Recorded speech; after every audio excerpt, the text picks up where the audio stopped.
बिस्मिल्लाहिर्रहमानिर्रहीम। हमारे साथ एक स्टूडेंट मौजूद है जो बिहाइंड द कैमरा है, जिनका फेस तो हम नहीं दिखा सकते, राइट। माशाल्लाह बड़ा काबिल है। उसने अभी आईसीएस सेकेंडरी के पेपर दिए हैं, तो उसके बाद वो अभी पूछने आया है कि मुझे किस तरफ जाना चाहिए। तो तमाम तालिब इल्म जो इस वीडियो को सुन रहे हैं, जिन्होंने आईसीएस सेकेंडरी के पेपर दिए हैं, उनके लिए काफ़ी ज़्यादा बेनिफिशियल होगी ये वीडियो। वो फैसला कर पाएंगे कि उन्होंने किस तरफ जाना है और क्या करना है उन्होंने।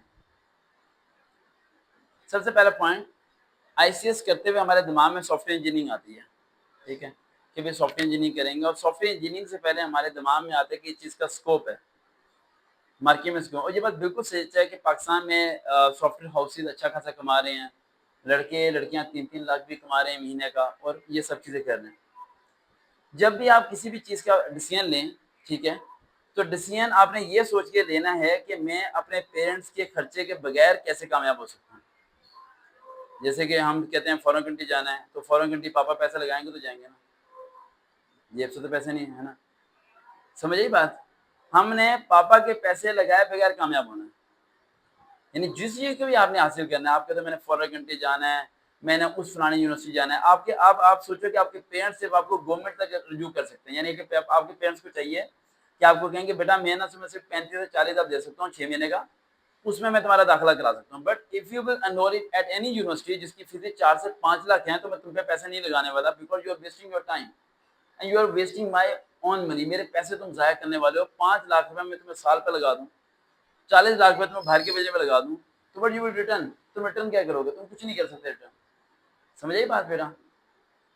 तो जो बच्चे आईसीएस सेकेंडरी के पेपर दे चुके हैं, वो 4-5 बातें ध्यान रखें। सबसे पहला पॉइंट, वो अपने घर को एनालिसिस करें कि उनके फादर की फाइनेंशियल कंडीशन कैसी है। आपसे आने से पहले 2 लड़कियां मेरे पास मौजूद थी पिछले हफ्ते, और उनके बाबा एक सिक्योरिटी गार्ड हैं, आर्मी से रिटायर, एक जगह पर सिक्योरिटी गार्ड। उन बच्चियों को मैंने कहा कि बेटा बीकॉम कर लो, प्राइवेट दाखिला भेज के, और हम यूनिवर्सिटी नहीं जाते, बीकॉम पढ़ लेते हैं। क्योंकि उसके बाबा के चेहरे को मैं समझ रहा था, उसके बाबा मुझे काफी अर्से से जानते थे। अब एक आर्मी से रिटायर हो गया बंदा गार्ड लग भी जाए कहीं पे सिक्योरिटी में, तो मिनिमम 50-55-60 हज़ार से ऊपर तनख्वाह नहीं होती। वो बच्चियां जहाँ एडमिशन लेना चाह रही थी, वहां पर साल की जो फीस थी वो कम से कम 2 लाख के करीब थी। कितनी? तो 2 बच्चों की कितनी फीस होगी? 4 लाख। बाप का चेहरा रोने वाला हुआ था, बाप का चेहरा रोने वाला हुआ था। लेकिन वो पता है बाप क्या कह रहा था? मेरी बेटी की ख्वाहिश है, सर आप परेशान है, मैं डबल जॉब कर लूंगा, मैं इन्हें पढ़ाऊंगा, मैं इन्हें पढ़ाऊंगा। हकीकत बता रहा हूं मैं आपको, उन बच्चियों के चेहरे पे मैंने ये अल्फाज बोला था कि लाना तो ऐसी औलाद पर। ये बात बहुत कड़वी लगती है बच्चों को, मैं जानता हूँ, बहुत बुरी लगेगी, राइट। मैंने उन बच्चों के मुंह पे बोला था कि लाना तो ऐसी औलाद पर जो अपने माँ बाप को चक्की की तरह पीस देते हो यार। It's enough. University doesn't matter in your life. अरे डिग्री का कलर तक एक अलग नहीं होता। समझ आई बात। When I was completing my graduation, right, जब मैं मास्टर में एडमिशन लेने के लिए गया था, गैजन के टीचर से मुलाकात हुई, तो वहाँ पर एक टीचर थे, नाम नहीं लेना, सुन लेंगे। तो उनसे मैंने पूछा कि मैं सर यूनिवर्सिटी में एडमिशन लेना है, तो कौन सी यूनिवर्सिटी है जो लाहौर की सबसे सस्ती है? तो उन्होंने कहा कि बेटा कैसी बात कर रहा है, तू तो पढ़ने वाला बच्चा है, उस यूनिवर्सिटी में जा जिस यूनिवर्सिटी का नाम है। मैंने कहा सर नाम मैं खुद ही बना लूंगा, नाम से मसला नहीं है, आप बताएं सस्ती यूनिवर्सिटी कौन सी है। तो उन्होंने कहा कि ये कैसे सवाल पूछ रहे हो, सुबह से बच्चे आ रहे हैं हमारे पास, 12वीं क्लास में बच्चे जाते हैं टीचर्स के पास पूछने के लिए, तो सब बच्चे यही पूछ रहे हैं कि सर जी कौन सी यूनिवर्सिटी है जिसमें टीचर अच्छा पढ़ाते हैं या लेवल अच्छा है, ये वो सब चीज़ें। तो मैंने कहा सर मेरे सवाल का ताल्लुक मेरे अब्बू की तनख्वाह से है। मेरे अब्बू एक एयरफोर्स से रिटायर बंदे हैं, आपको पता है एयरफोर्स से रिटायर बंदे कितनी होती है पेंशन और तनख्वाह। मैं क्या, हम 4 बहन भाई हैं, उस तनख्वाह में उन्होंने हमें पढ़ाना भी है। अब मैं क्यों अपने वाले साहब पे जानबूझ के बोझ डालूं कि भाई तुम जो है ना मुझे लाखों वाली यूनिवर्सिटी में डालो। मुझे सस्ती यूनिवर्सिटी बता दें, चाहे क्लास में टीचर भी ना आए, चाहे वो किताब भी खोल के ना पढ़ाए, पढ़ मैं खुद लूंगा, और डिग्री मिलने के बाद डिग्री का इस्तेमाल नहीं कर लूंगा। अल्लाह गवाह है, जितने मेरे दोस्त थे उन सब ने हाई क्वालिफाइड यूनिवर्सिटी से की है, और उनमें से किसी दोस्त को पूरा पाकिस्तान नहीं जानता, और मैंने लोकल थकी हुई यूनिवर्सिटी से पढ़ा है मैंने। समझिए बात। और मुझे उनसे अच्छा सबक भी आता है, पढ़ाना भी आता है, और सब चीज़ आती है। तो मेरे बच्चों जितने मेरी बात सुन रहे हो, सबसे पहला स्टेप है वालिदैन पे जुल्म करना छोड़ो। जो आपके वालिदैन की जेब है आप सब लोग जानते हो, उस सर्कल से बाहर नहीं निकलना। अब्बू को नहीं कहना है कि अब्बू जी मेरे पे 10 लाख रुपए लगाओ, देखना मैं सुपरमैन बन के जाऊंगा और आपकी यहाँ गाड़ियां खड़ी कर दूंगा। अरे सुपरमैन है तो 10 लाख कमा के जाओ ना, कमा के जाओ, पाकिस्तान में कौन नहीं कमाता, सारे कमाते हैं। माँ बाप को मत धक्के दो, ना माँ बाप को घसीटो, क्योंकि माँ बाप के मैंने चेहरे देखे हैं, वो मैं कहता हूँ कि अपना सामान बेच देंगे। बाप डबल नौकरी करेगा लेकिन बेटे को भी पढ़ाएगा, बेटी को पढ़ाएगा। मैट्रिक के बाद ही 125 लेके दे देगा, जिस 125 को बाप ने जिंदगी में खुद कभी इस्तेमाल ना किया हो, बेटे को लेके दे देगा। महंगा मोबाइल लेके दे देगा जो कि उसने कभी खुद ना खरीदा हो। तो औलाद को खुद सोचना चाहिए कि यार बस इनफ है, बहुत है, इतना मत उसे उन्हें घसीटो कि तुम्हें खुद एकदम एक वक्त है कि तुम्हें शर्म है कि यार हमने माँ बाप को जो बीमारियां लगाई हैं, शुगर लगी है या कमर दर्द है, वो हमने लगाई है, उम्र ने नहीं लगाई। एक उम्र बीमारी लगाती है, एक हालात लगाते हैं। क्या लगाते हैं? हालात। जो मेरी बात को समझ जाएंगे बच्चे, वो कामयाब हो जाएंगे। एक छोटी सी एग्जांपल देने लगा मैं आपको। ये शायद अल्लाह करे वो बच्चे जो सेकंड के पेपर दे रहे हैं और जिनके अगर घर के हालात थोड़े टफ हैं, उनके बारे में है। कोशिश करें सेकंड के बाद ही सिलेक्ट हो जाएं। जैसे कि आप सेकंड के बाद आर्मी में अप्लाई करना चाहते हैं, तो अल्लाह करे आप रिकमेंड हो जाएं, बेस्ट है आपके लिए। अगर नहीं हो पाते और घर के सिनेरियो थोड़ा सा टफ है, आपको लगता है कि यार मेरा सिनेरियो थोड़ा टफ है, फादर फाइनेंशियल तौर पर इतना स्ट्रांग नहीं है और मैंने उनके जाहिर भी नहीं करना, लेकिन उन्हें मेरा सहारा बनना है उनका, तो फिर आप मैट्रिक ब्याह पे चले जाओ। मैट्रिक ब्याह पे पाकिस्तान एयरफोर्स या पाकिस्तान नेवी में चले जाओ, मैं आर्मी की बात नहीं कर रहा, क्योंकि पाकिस्तान एयरफोर्स में जो मैट्रिक ब्याह पे गया हुआ है ना, ठीक है, वो बड़े रिलैक्स में है। लेकिन आर्मी में अगर मैट्रिक ब्याह पे आप चलोगे तो आपकी जो लाइफ टफ है ना, वो बाकी कहीं और जगह टफ नहीं है। अब मैट्रिक ब्याह पे पाकिस्तान एयरफोर्स में चले जाओ, एरोटेड में चले जाओ, एरोटेड में जाने के बाद अब वहां जाके कमीशन अप्लाई करो, और अगर कमीशन अप्लाई नहीं भी कर पाते तो अपनी स्टडी को कंटिन्यू करो। जैसा एक लड़का था, उसका नाम था कामरान, बड़ी ऑथेंटिक स्टोरी है उसकी। वो लड़का बड़ा ज़हीन लड़का था, उम्र में मेरे से काफी एज का था, भाई मैं उन्हें कहता हूँ, भाईजान कहता हूँ। इस टाइम वो यूके में होते हैं और अक्सर मेरे से चैट हो रही होती है उनकी। उस बंदे की स्टोरी में अक्सर कभी कभार सुनाता हूँ, ठीक है। उस बंदे ने कमीशन अफसर के लिए अप्लाई किया, नहीं हुआ, ठीक है। देन उसने जो है ना मैट्रिक में पाकिस्तान एयरफोर्स में एयरमैन ज्वाइन दे दी, समझ आ रही सर। उसके वो भी एयरमैन ही थे, उसके वो रिटायर हो गए, तो वो बच्चा क्या हो गया, भर्ती हो गया, जिसकी वजह से उन्हें क्वार्टर उनसे छीना नहीं, क्योंकि क्वार्टर उनको नहीं एक ही था। तो बच्चे ने क्या किया, बच्चा मेहनती बड़ा था, उसने उस दौरान ग्रेजुएशन की और उस दौरान उसने मास्टर भी किया और एमकॉम भी करी, डबल डबल डिग्री हासिल की, एम में इंग्लिश भी कर लिया, एमकॉम भी कर लिया। उसका टारगेट जो था ना, वो किसी को समझ ही नहीं आता टारगेट क्या है। 18 साल के बाद रिटायरमेंट होती है, 18 साल तक उसे, यानी 19 साल का लड़का रिकमेंड हुआ, तो 18 जमा 19 कितना हो गया, जल्दी करो, आर्मी के डॉक्टर्स हैं 37, यानी मेरी 33 एज है, तो आप 4 साल ऊपर लगा दें। 37 एज तक उसकी शादी भी हो चुकी थी पहले, और उसके 3 बच्चे भी हो चुके थे, और बच्चे पढ़ रहे भी थे अगली क्लासेस में, और 18 साल की उम्र वो हो गया रिटायर। रिटायर होने के बाद उसने रिटायरमेंट के जैसे उसे पैसे मिले, उसने प्लाट ले लिया, वो सीधा चला गया यूके। कहाँ? देखो बाप गरीब था, अब लेवल चेक करो उसका। वो बंदा सीधा गया यूके, और क्योंकि उसके पास एक चीज थी, अब ध्यान रखना, जितने लड़के लड़कियां आर्मी फोर्सेज में जाते हैं, सबसे बड़ी गलती करते हैं, तालीम रोक देते हैं। आप ये सोचें रिटायर होने के बाद क्या करेंगे आप? तालीम को क्या रखना है आपने? कंटिन्यू रखना है। क्या रखना है? कंटिन्यू रखना है। मिनिमम मास्टर एमफिल से नीचे आपने तालीम को रोकना नहीं है। मास्टर रोकते हैं, चलो ठीक है, अगर एमफिल करना है तो फिर तो क्या ही बात है, कमाल ही हो जाएगा, ठीक है, क्योंकि उस डिग्री का इस्तेमाल आप कर सकते हैं बाहर। अब वो लड़का चला गया यूके, और यूके में जाने के बाद तालीम उसके पास थी, 18 साल का तजर्बा उसके पास था, और था भी वो मेडिकल फील्ड का। कौन सी फील्ड का था वो? यूके में भाई कामयाब हो गया, पैसे भी उसके खुद के थे, बाप के पैसे भी नहीं थे, ठीक है। अल्लाह ताला ने उसे इतनी कामयाबी दी कि अभी जो है ना, लास्ट टाइम उसने अम्मी अब्बू को उम्रा भी करा दिया, गाड़ी भी दे दी, घर भी बना दिया, या नादराबाद में कोठी बना ली, आता है साल में 2 बार ही आता है पाकिस्तान, साल में 2 बार ही पाकिस्तान आ जाता है। वो उसे उसके खानदान में कोई बीमार हो जाए ना, तो अगले दिन टिकट लेके आ जाता है, 4 लाख 5 लाख पर टिकट पे लगा देता है बंदा, उसे फर्क नहीं पड़ता। और वो क्योंकि वो यूके में भी अफसर है, सर समझ आ रही बात, यूके में भी क्या है, वो अफसर है, क्योंकि उस पर तालीम है। बाहर के मुल्क वाले आपको धो देंगे। मैं ऑस्ट्रेलिया के और दुबई के बच्चों को ट्यूशन पढ़ाता हूँ, समझ आई बात।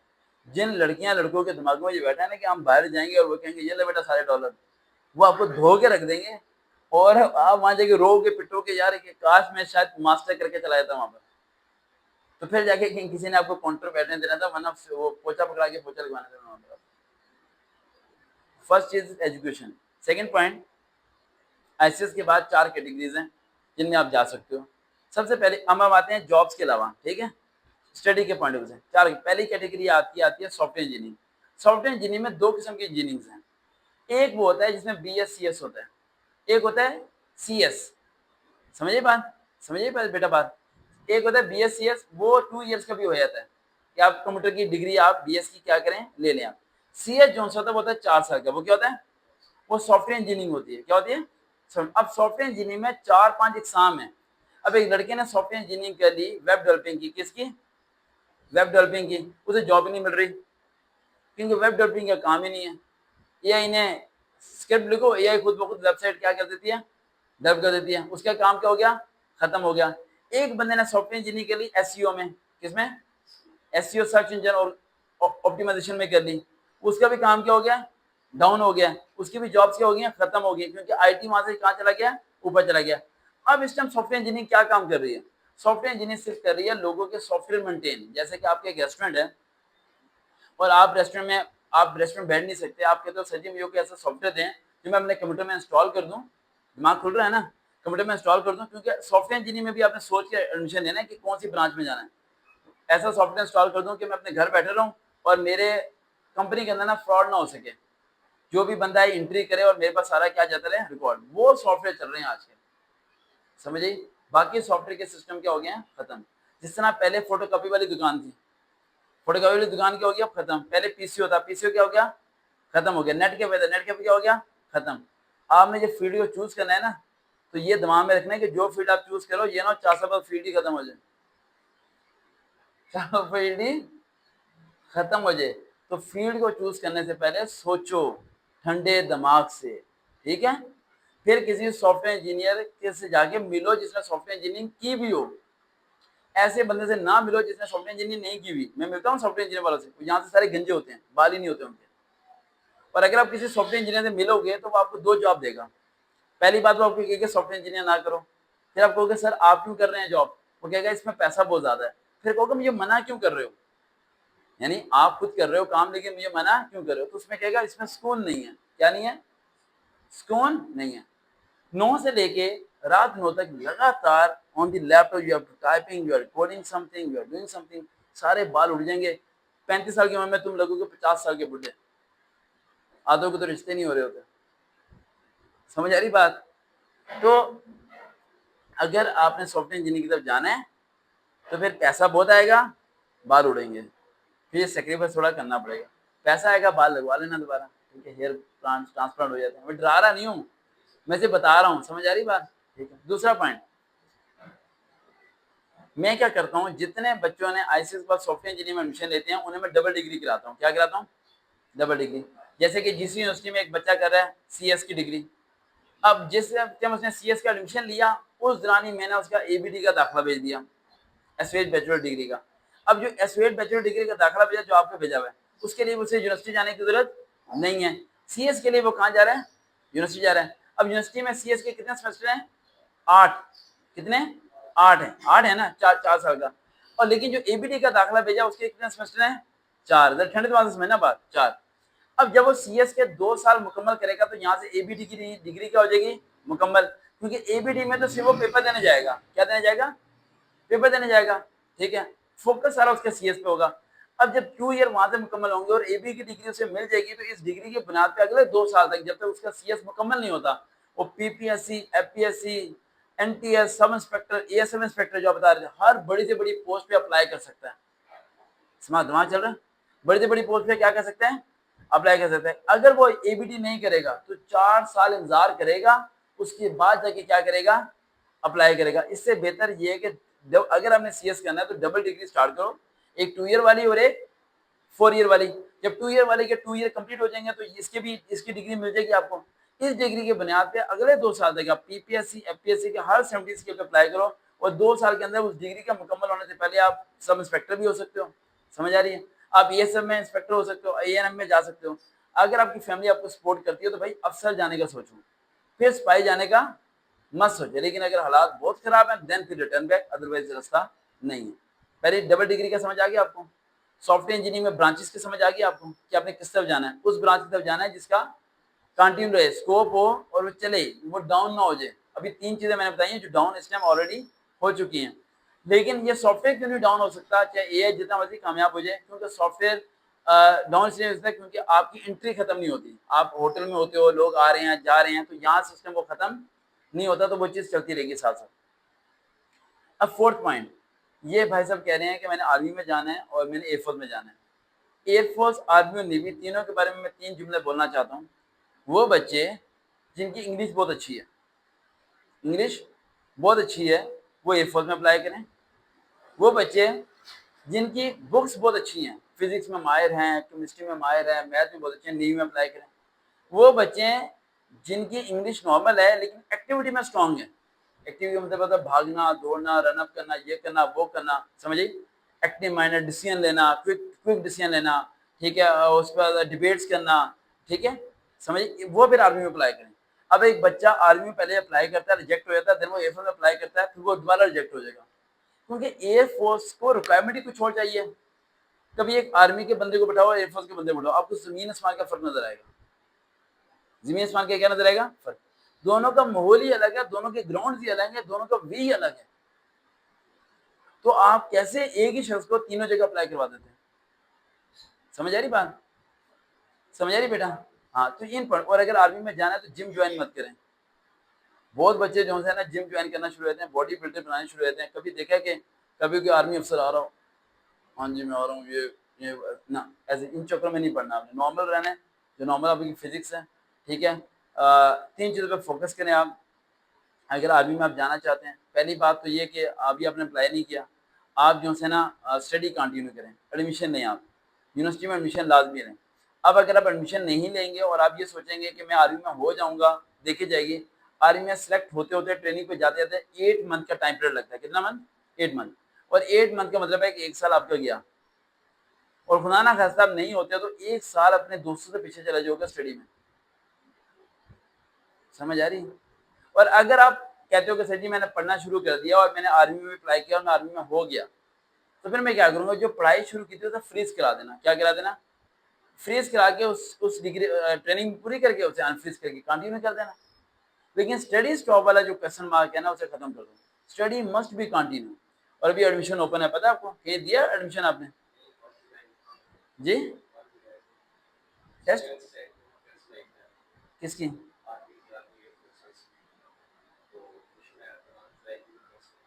1 जुलाई को आपका इनिशियल टेस्ट है? समझ नहीं बात। अच्छा, एडमिशन की यूनिवर्सिटीज में ना, यही तो पूछ रहा हूँ, तो एडमिशन टेस्ट हो गए सबके? नहीं लिया आपने कभी भी? तेरी खैर, मैं यही हैरान हो रहा कि जिस यूनिवर्सिटी की लड़कियां मेरे पास तैयारी करने आ रही थी सीएस के एडमिशन के लिए, पंजाब यूनिवर्सिटी की लड़कियां आ रही थी। पंजाब यूनिवर्सिटी का एडमिशन टेस्ट हुआ था हफ्ते को, जीसी का एडमिशन टेस्ट हुआ था संडे को, मेरे ख्याल से पता नहीं सैटरडे फ्राइडे को हुआ था, ऐसा कुछ हुआ था। पिछला पूरा वीक एडमिशन टेस्ट चलते रहे हैं और आपने कहीं एडमिशन नहीं लिया है ना? नहीं लिया ना? तो अब यानी साल जाया करना है क्या? साल नहीं जाया करना ना। तो अब एबीडी का दाखिला भेजेंगे। किसका? एबीडी, जो मैं आपसे बात कर रहा था ना, उसका दाखिला भेजना है। लाइफ में सबसे इंपॉर्टेंट चीज बेटा टाइम होता है। क्या होता है? टाइम से बड़ी इंपॉर्टेंट चीज कोई नहीं होती। और कोई बच्चा डिप्लोमा ना किया करे भाई, वो उन्हें लगता है 3 महीने वेले हैं डिप्लोमा करने हैं, अरे डिप्लोमा फजूल है, कोई वैल्यू नहीं है, ना कि कहीं यूज होता है, ठीक है। डिग्रीज करेक्ट हो, क्या डिग्रीज की वर्थ होती है, ठीक है। अब जो आपने डिसीजन लेना था वो तो आपका एडमिशन का टाइम चला गया, लेकिन अब एबीडी का दाखिला भेजो मेरे पास, मैं आपको डिटेल सेंड कर दूंगा, ठीक है। उसे कंटिन्यू करो। दूसरा, आर्मी में भी अप्लाई नहीं किया आपने, है ना? अब दोबारा वैकेंसीज कब आनी है पता है? नवंबर दिसंबर चला जाएगा भाई, जनवरी आ जाएगा 2026। जब तक हमारा एक सेमेस्टर हो जाएगा, ये भी आ रहा हूँ बेटा, बस वेट 1 मिनट, एक सेमेस्टर हो जाएगा हमारा। 3 मिस्टेक की हैं आपने। पहली मिस्टेक, आपने एडमिशन नहीं लिया, है ना? दूसरी मिस्टेक, आपने पहले में अच्छे काफी अच्छे से मुलाकात के टाइम मैनेज हो रहा था, लेकिन मुलाकात नहीं हो पा रही, इसे अकेले को भेज देते मेरे पास, भेज दें कि नहीं? ये भावन नगर से अकेली आई है, ये लड़की भावन नगर से अकेली आई है बेटा। अब यही है कि अब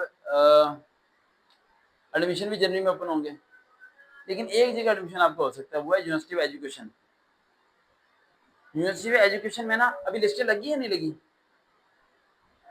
एक मिनट, जो वो तमाम बच्चे जिनका एडमिशन अभी नहीं हुआ, जिन्होंने लिया नहीं, एक रास्ता है उनके पास एडमिशन के लिए, वो ये है कि जब लिस्टें लगती हैं ना, अब बच्चों ने 2-2 3-3 कैटेगरी में अप्लाई किया होता है, तो वो एक कैटेगरी को चूज करते हैं, बाकी 2 कैटेगरी में नहीं जाते, तो वहां की सीट्स खाली हो जाती हैं। तो आप क्लर्क से जाके मिलो, यूनिवर्सिटी ऑफ एजुकेशन जाओ, पंजाब से जाओ, जीसी जाओ, समझ आ रही बेटा? वहाँ अकाउंटेंट क्लर्क से जाके मिलो, उससे जाओ कि यार मेरा जो है ना, मैं एडमिशन टेस्ट दे नहीं सका, मुझे याद नहीं रहा, मुझे पता इन्फॉर्मेशन नहीं थी, ये बोल रहे इन्फॉर्मेशन नहीं थी, तो मेरा कुछ करो। वो कहते हैं सेकंड शिफ्ट में कुछ हो सकता है, सेकंड शिफ्ट का चुनाव फॉर्म निकालो बेटा, कुछ नहीं होता। सेकंड शिफ्ट में क्या होता है, एडमिशन तो हो जाएगा ना, समझिए? अब आज मंडे है, कल आपका काम ये है कि कल ट्यूसडे को आपने निकलना है सुबह सुबह 9 बजे बाइक पे, ठीक है? आपने पहुंचना है यूनिवर्सिटी ऑफ एजुकेशन का, वहां पर सेकंड शिफ्ट का फॉर्म लेने हैं आपने उनसे। अगर वो कहते हैं जी सेकंड शिफ्ट भी हमारी फिल हो गई है, क्या हो गया, तो कहना सर जी लिस्टों में जिन बच्चों के नाम, जो बच्चे एडमिशन नहीं लेते, जो चालान नहीं जमा कराते, वो सीटें कब फिल होंगी? तो बाबा आपकी बात नहीं सुनेगा दादा ना, ठीक है? बाबा जी को थोड़ा मक्खन मुक्खन लगाना है, कहना बाबा जी मेरा मसला है, देखिए मुझे पता नहीं चला, पता होता मैं वाला था, फिर बाबा ठंडा हो जाता है, ठीक है? तो साहब कहना यार मेरा कुछ करो, तो फिर वो आपको बता देगा इस दिन चक्कर लगाओ। फिर उस दिन आप चक्कर लगाना, जिन बच्चों ने चालान फॉर्म नहीं जमा कराया होगा ना, आदि वहां में ना 3 यूनिवर्सिटी में अप्लाई किया हुआ है, कितनी जगह पर 3, अब एडमिशन बोलेंगे एक में, बाकी 2 जगह क्या हो जाएगी, खाली हो जाएंगी, तो वहां आपको जगह मिल जाएगी। एडमिशन लेना है बेटा, समझ आई बात? एडमिशन लेना है, पहला काम। दूसरा, आपने आर्मी में अप्लाई करना है, एयरफोर्स में अप्लाई नहीं करना। आपकी पर्सनैलिटी आर्मी वाली है, लुक भी आर्मी वाली है, आपकी हाइट बहुत अच्छी है माशाल्लाह।